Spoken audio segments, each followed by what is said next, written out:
It's less than 2 weeks to when the winner of the U.S. presidential election will be announced. And each of the candidates is tying up campaigns and hoping that recent emails or revealed tapes will not dampen voter confidence come November 8th. To suppress my vote. Then the offensive heats up in the Middle East as leaders continue to seek out ways to end the Islamic State's hold over major areas. That's also part of my discussion with the Australian High Commissioner to Nigeria, Mr. Paul Lehman, who also gives us Australia's position on Europe's migrant crisis. Welcome to Diplomatic Channel. I am Amarachi Ubani. Let's begin with the Middle East, where Shia militia are getting closer to retaking the city of Mosul, hitting west of the city this weekend. Mosul is a Sunni city hosting 1.5 million people right now, many of whom the United Nations is afraid are being used as human shields by the militants.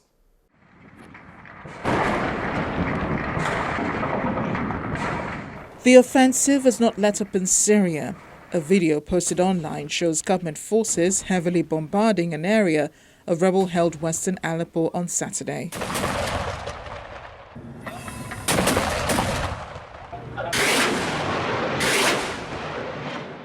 The Syrian army said it had bombarded the family house area, which the rebels had taken control of, while trying to break through from the west to the besieged rebel-held eastern Aleppo. Family House is adjacent to the western suburb of Dayit al-Assad. In one statement, Islamist rebel group Fateh al-Sham said rebels had gained control of the suburb, a low-rise residential district of about a square kilometre on the southwest corner of the city. The Syrian Observatory for Human Rights said rebels had gained most of the suburb. Also on Saturday, a coalition of Iranian-backed Iraqi Shiite militia said it planned to cross the border into Syria to fight alongside President Bashar al-Assad after clearing Islamic State militants from Iraq. The announcement by the coalition, known as Hashid Sha'abi, or Popular Mobilization, would formalize its involvement in Syria. This group is currently involved in the fight against Islamic State in Iraq, helping to seize Mosul from the militants. The battle for Mosul is expected to be the biggest in the 13 years of turmoil unleashed in Iraq by the 2003 US-led invasion, which toppled former President Saddam Hussein, a Sunni Muslim, and brought Iraq's majority Shiite Muslims to power. Iraqi forces said they've been able to push back many of the IS fighters towards Mosul itself, and that only a small number remain to slow down their advance. The army and allied forces are retaking dozens of towns and villages as part of the US-backed operation to clear the approaches to the city. A nearby Christian town of Karaka already shows 2 years of what it's like to be under IS control. Residents said militants burned churches as they fled, including what is said to be one of the oldest churches in the Middle East. Many Christians fled the town when IS took control in 2014. One local leader says he feels a lot of security measures should be taken before anyone can come back. Meanwhile, long lines of civilians fleeing fighting in Mosul characterize a camp of tents as people wait for food and shelter. Thousands have been displaced by the fighting as the Iraqi forces, backed by the US coalition, advanced towards the city.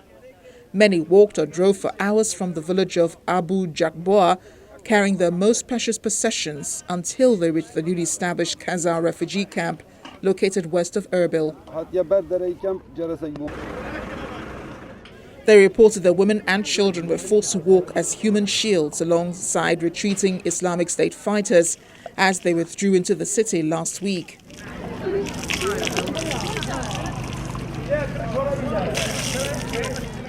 That's information confirmed by the United Nations, which said on Friday that indeed men, women and children have been abducted from areas around Mosul, and the IS is using them as human shields in the city as the Iraqi government forces advance. The ultra-hardline Sunni militants have killed at least 232 people as of the last count on Wednesday last week, and this number includes 190 former Iraqi security forces and 42 civilians who refused to obey their orders.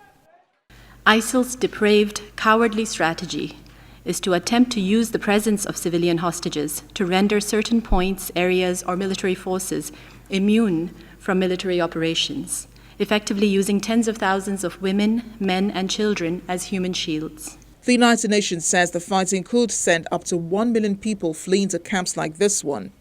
Currently, it says more than 8,000 have fled their homes, and at least 50% of refugees fleeing the operation to retake Mosul will be children. There are already more than 3 million people displaced in Iraq as a result of conflicts involving the Islamic State. The Australian High Commissioner to Nigeria, Mr. Paul Lehman, spoke about the battle against IS and fears the militants could be looking for a place to hide as the offences close in on them. He also talked about his country's relations with Nigeria. I think that all countries would be concerned about that very prospect, and it's why Australia has dedicated considerable military resources to the fight against Daesh or the insurgency in Syria and Iraq. In fact, we are, at one measure, the largest non-NATO contributor to those efforts. So Australia is a serious player in this field, and part of our objective is to stop or prevent that spread that you mentioned, so that we don't see the spread of insurgency across this part of the world or in any other direction for that matter. And what does Australia make of the spat going on between Britain, the United States, Russia concerning Syria and Iraq? Well, I think Australia is always on the side of encouraging dialogue and encouraging respect for the rule of law and for international norms. We are well known for our stance on that, and that would apply in these situations as well, to encourage all parties to pursue peaceful means, to pursue dialogue and to respect international law. Has the fight against insurgency impacted on relations between Nigeria and Australia? Well, Nigeria and Australia share values with respect to ensuring that people's lives aren't impacted by the scourge of insurgency and terrorism. We've worked together in a number of forums, including during our joint time on the UN Security Council. But those relationships continue. We are available and stand ready to support Nigeria in its efforts to combat terrorism, both at home but also abroad. As everybody knows, this is not a problem that just affects Nigeria, it affects whole regions of the globe, and it's an issue that all countries need to play a part in dealing with and resolving. I'm an eternal optimist for the way in which people can come together and to work for the common good and to work towards peace. I think history demonstrates that peace is not only a worthy goal, it is an achievable one, and we shouldn't shy away from putting in all our efforts to work towards that. One of the outcomes of this has been the internally displaced people and a lot of people who are trying to leave the country to Europe, joining thousands more from other parts of Africa and the Middle East coming down to Europe. The UN says this is the worst year for migrants. What do you think of the report? I think it's a very troubling report, and sadly I don't think we've seen quite the end of this wave yet.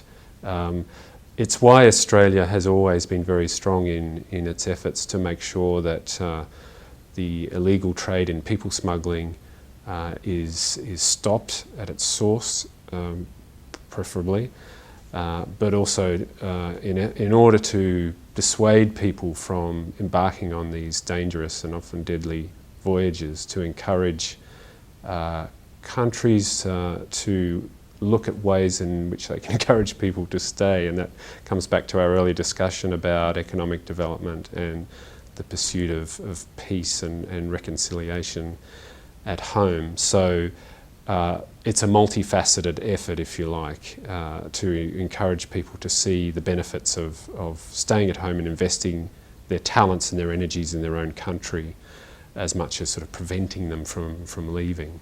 Is it possible, to keep people in their own countries? Because I've heard some European countries say that's what they want to do. They want to help African leaders prevent people from making that dangerous trip. You think that's possible to do? I think they need to work across the board, and it's certainly one of the aspects that needs attention is what governments and countries can do to encourage their people to stay and to invest themselves and their talents and their futures at home. That's not to say that people shouldn't travel and live and study and work abroad. I mean, Nigeria is world famous, as is my country, for being outside of our homelands and doing great things overseas. There's a balance there between encouraging international trade, the exchange of ideas, people-to-people contacts, institution-to-institution contacts. All of that remains essential, and in fact that is part of the way we develop our nation. So I wouldn't for an instant want to say we should be closing things off, but making sure that we focus our development efforts at home to encourage people to sort of pursue their futures in their own homelands. And since we're talking about the movement of people, we've seen a doubling of Nigerian students going to Australia to study. Tell us about that. That's true. I hasten to say that it's off a very small base, but over the last 3 or 4 years we've seen a quadrupling or more of Nigerian students who are looking to study in Australia.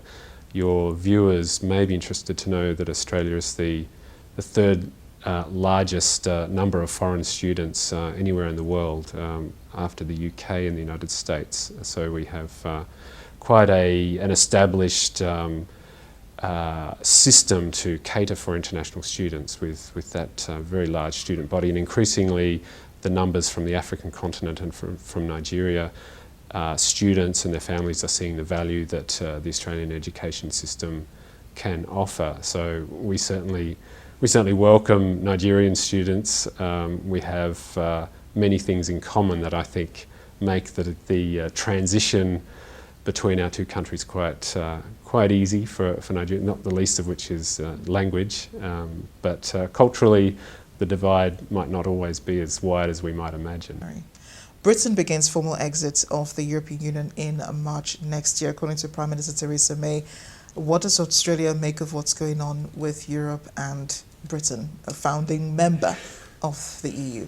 Okay, Australia is very much of the view that now that the decision has been taken, and we certainly respect the democratic choice of the British people, there are opportunities for trading nations like Australia to strengthen our trade and investment relationship with the UK, now outside or soon to be outside the European Union, and at the same time working to strengthen our trade and investment relationship with the EU, which remains a very, very substantial and important trading bloc.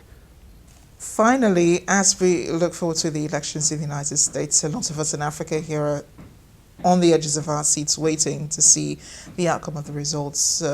What does Australia make of what's going on, and what sort of leader are you expecting to emerge from the United States? I wish I could say, like everybody else, my crystal ball is not reaching out to the 8th of November. But what I would say is that the Australian people will always respect the democratic decision of the American people. Australia and the United States are close friends and close allies, and we have a long tradition of working with American governments of all sorts of political hues, and that will continue beyond November the 8th, whatever the result of the election. High Commissioner Leeman, thank you so much for Thanks, Amarichi. It's been a pleasure. When we come back after the break. What I've seen is so bad. First of all, the media is so dishonest, and they've poisoned the minds of the voters. He is denigrating, he's talking down our democracy. And I, for one, am appalled that somebody who is the nominee of one of our two major parties would take that kind of position. Voting has already begun in the United States, but all eyes are still on D-Day, November 8th. How clean and steady can the candidates keep their campaigns?